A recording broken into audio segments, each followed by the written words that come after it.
Well, this is a PowerPoint covering Genesis chapter 12. Now the Lord said to Abram, "Go from your country and your kindred and your father's house to the land that I will show you." To obey, Abram must trust God implicitly. All human support is largely removed. The promised outcomes are conditional on Abram's obedience. "And I will make of you a great nation, and I will bless you and make your name great, so that you will be a blessing." God's purpose for Abram, that he become a great nation, stands in obvious tension with Sarai's barrenness and the summons to leave his homeland. Abram is challenged by God to establish a new humanity. "I will bless those who bless you, and him who dishonors you I will curse. And in you all the families of the earth shall be blessed." Verse 3 speaks of plural, those who bless, and singular, him who dishonors, showing many more will be blessed by Abram's obedience. "In you" speaks of joining that person and who they are representing. This is also the meaning of the New Testament in Christ. So Abram went as the Lord had told him, and Lot went with him. Abram was 75 years old when he departed Haran. Abram's obedience is immediate and unquestioning. Lot is a wealthy adult by this point, and one could assume that he desires to join Abram in his obedience. And Abram took Sarai, his wife, and Lot, his brother's son, and all their possessions that they had gathered, and the people that they had acquired in Haran, and they set out to go to the land of Canaan. When they came to the land of Canaan, Abram passed through the land to the place at Shechem, to the oak of Moreh. At that time, the Canaanites were in the land. Abram migrates with everything he has, to include his wife, nephew, money, possessions, and possibly a large number of herdsmen. Shechem is the modern Tel Balata.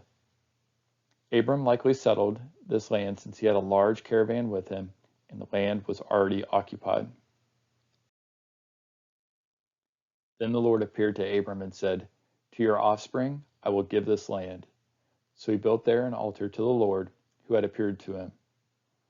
This is the first of a number of manifestations of God to the patriarchs. These are often associated with divine promises. Here God promises the land to the descendants of Abram, although he is still childless. From there he moved to the hill country on the east of Bethel, and pitched his tent, with Bethel on the west and Ai on the east. And there he built an altar to the Lord, and called upon the name of the Lord. And Abram journeyed on, still going toward the Negeb. From Shechem, Abram migrates southward to a location between Bethel and Ai, before going much further in the direction of Egypt. Negeb is the southern region of Canaan. It's the Hebrew word meaning south. Now there was a famine in the land, so Abram went down to Egypt to sojourn there, for the famine was severe in the land. A severe famine in Canaan forces Abram to seek refuge in Egypt. Because of the Nile River, the land in Egypt was better placed to provide food for man and beast during the time of drought. When he was about to enter Egypt, he said to Sarai, his wife, "I know that you are a woman, beautiful in appearance. When the Egyptians see you, they will say, 'This is his wife.'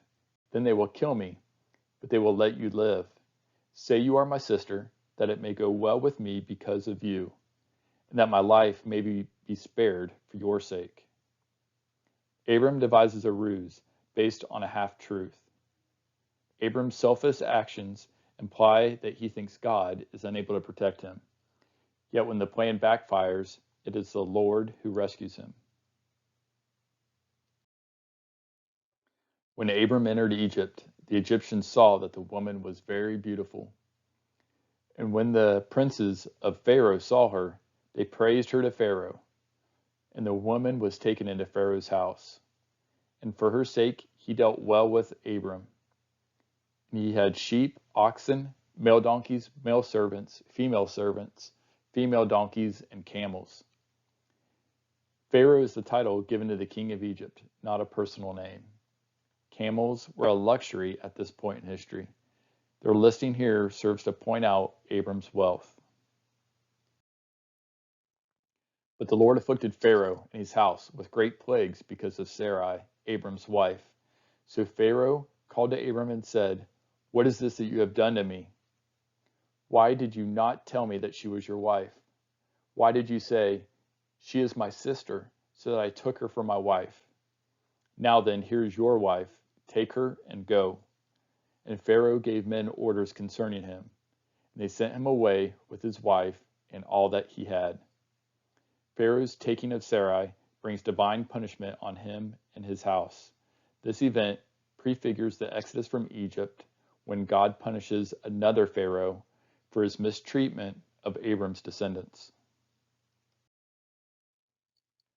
This is a map I located in my study Bible. It starts out by Ur in Babylonia with Abram and his father when they traveled from there northwest up to Haran. And then from Haran, Abram and Sarai and Lot and their whole caravan later traveled down southward along the coast of the Mediterranean Sea and settled in a place called Shechem.